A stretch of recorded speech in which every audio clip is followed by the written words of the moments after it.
So let's move on, my friends, and let's close it with the Pittsburgh Steelers. You know, I did just look this up recently with the Super Bowl being done.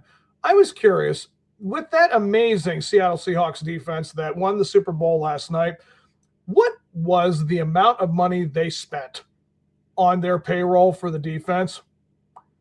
Folks, I looked it up, and the Steelers did lead the league last year with $164 million spent on their defense. The Seattle Seahawks spent 82. They spent half the money that Pittsburgh spent on their defense to win a Super Bowl.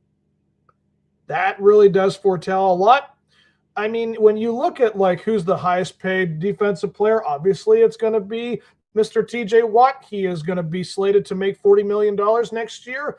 If I'm right, the next guy will be Mr. Alex Highsmith with like $28 to $30 million next year. And Cam Hayward is going to be making about $19 million next year. And I think if I saw it, Jalen Ramsey is going to make $17 million, and there's another defensive guy that's going to make something in that ballpark.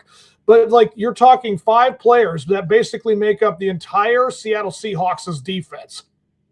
I mean, what more can be discussed?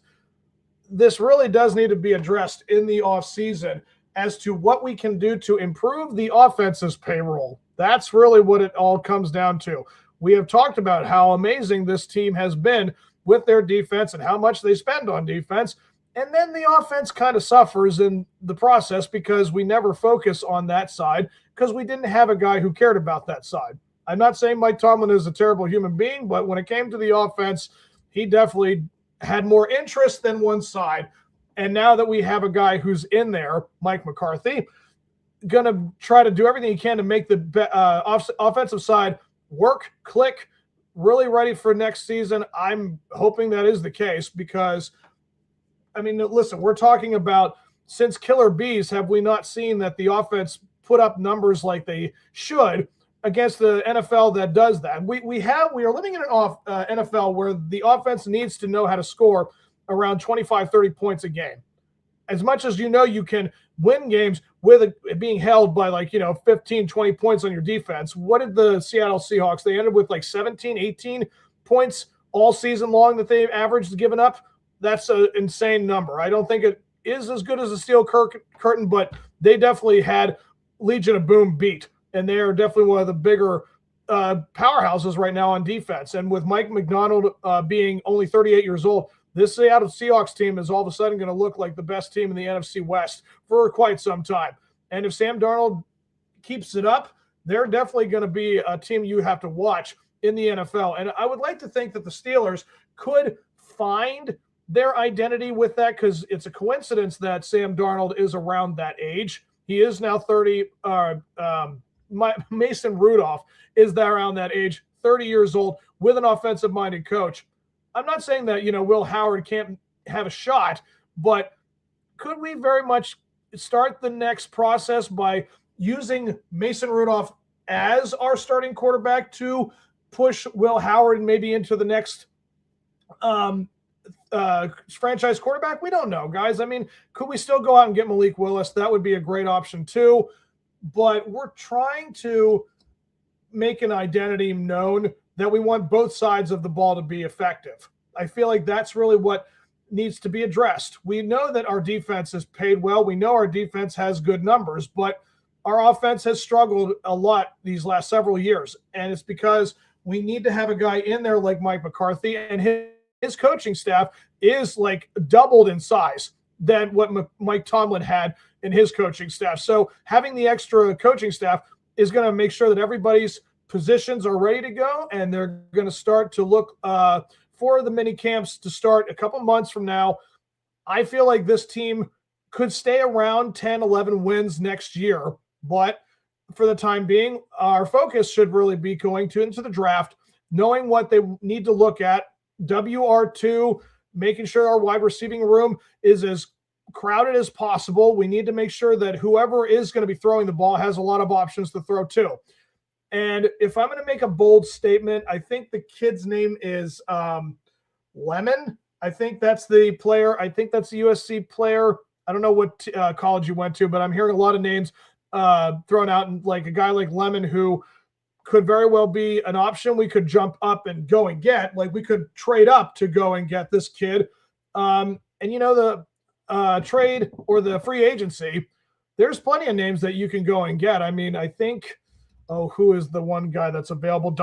Devontae Adams. I mean, could he very well be a Steeler next year? That's not the worst option. I think we could very well welcome a guy like him to come into that. And also, again, with these rookie options. Now, can Austin and Wilson or Roman Wilson finally have a chance to do something? I don't know. I feel like they could very well be trade pieces for a team that if we want to try to go and get a guy that would solidify the offensive line outside of Isaac Seumalo. They need to start thinking about things like that. We need to start thinking about who's going to be Cam Hayward's replacement, who could potentially, fit on the line with Peyton Wilson or potentially replace Patrick Queen. I don't know what their agenda is trying to answer these questions with a guy like Patrick Queen, because he had a good year. He didn't have a great year, but there's a lot of questions like, can we replace these players? Like, and again, Jalen Ramsey, do we want to spend $17 million on a 32, 33-year-old cornerback? Could we find the next solution there? Like, there's a lot of questions with the draft. I personally think the order of urgency or what we need to focus on is, number one, a wide receiver. Number two, quarterback. Yeah. Could we be looking at that? I don't know.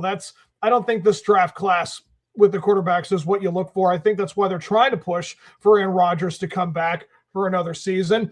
And again, if Mason Rudolph or Will Howard isn't the answer, I would like to see, regardless of how old he is, he looked great.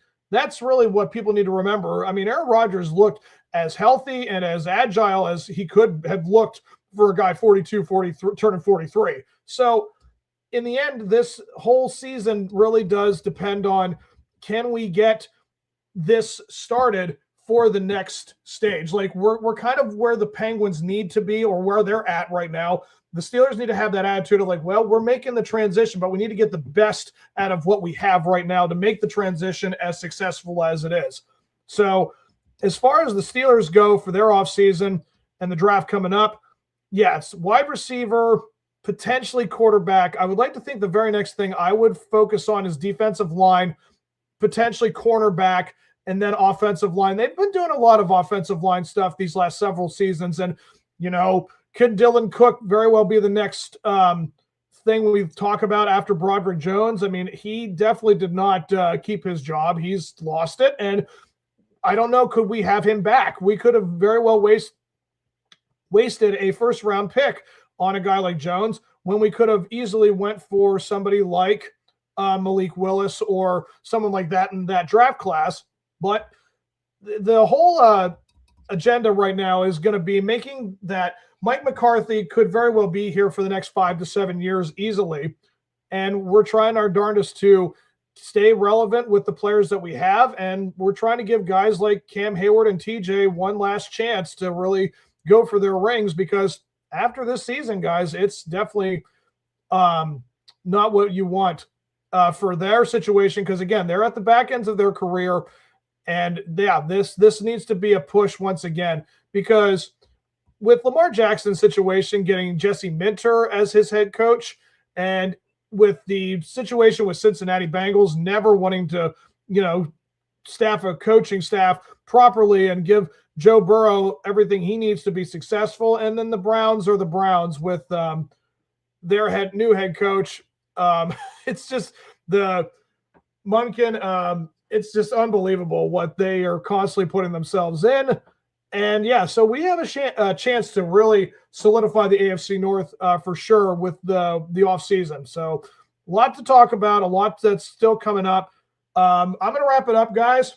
I really hope you have appreciated the episode. I appreciate you guys coming on. Please like and subscribe, Mark Lesko Podcast. And until next time, guys, enjoy being black and gold.